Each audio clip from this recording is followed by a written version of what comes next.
அவ்வளோ ஒரு பெரிய ஃபேன். என்ன நான் செய்வேன். தேங்க்யூ. இது வேற அப்பானா வெளுத்து கட்டியிருப்பாரு. பட் நல்லா கிளம்பி வந்த அப்பா வீடியோ எடுக்கிறாரு. இப்படி ஒரு அப்பா கிடைக்க நீங்க தான் வந்து கொடுத்து வச்சிருக்கோம். ஆமா, பிளெஸ்ட் தாங்க அம்மா அப்பா கிடைச்சதுக்கு. சூப்பருங்க. அந்த கொண்டு வாங்கப்பா அந்த gift. Come on bring it. அந்த செல்ல குட்டிக்கு கொடுங்க. இந்த கிஃப்ட் நான் கொடுக்கறத விட இந்த வெப் சீரிஸோட ஹீரோயின் கையில் வந்து கொடுத்தா இன்னும் ஹாப்பியா சந்தோஷப்படுவாங்க.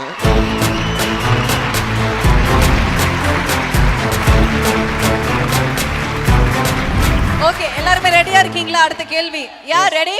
Okay, go for it.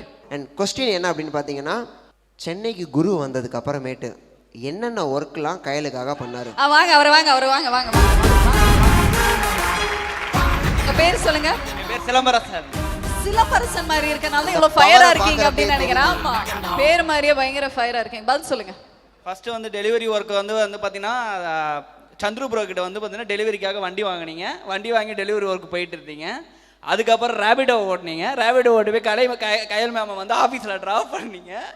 அடுத்தது அதுக்கப்புறம் வந்து பார்த்தீங்கன்னா அது ஓட்டிக்கிட்டு அதுக்கு சூப்பர் மார்க்கெட் வேலைக்கு போனீங்க. சூப்பர் மார்க்கெட்டில் ஒர்க் பார்த்துக்கிட்டு மழை டைமில் எல்லாம் கயல் மேமுக்கு சர்ப்ரைஸ் பண்ணீங்க. அதுக்கப்புறம் கடைசியாக நான் வந்து பிஸ்னஸ் பண்ண போகிறேன்னு சொல்லி எல்லாத்தையும் வந்து ஹெல்ப் கேட்டு ஃப்ரெண்ட்ஸ் கூட எல்லாமே சேர்ந்து ஹெல்ப் பண்ணலான்னு கயல் மேடம் ஹாப்பியாக கொண்டு போகலாம், ஒரு லைஃப்பை நீங்கள் உருவாக்கலான்னு உருவாக்குனீங்க.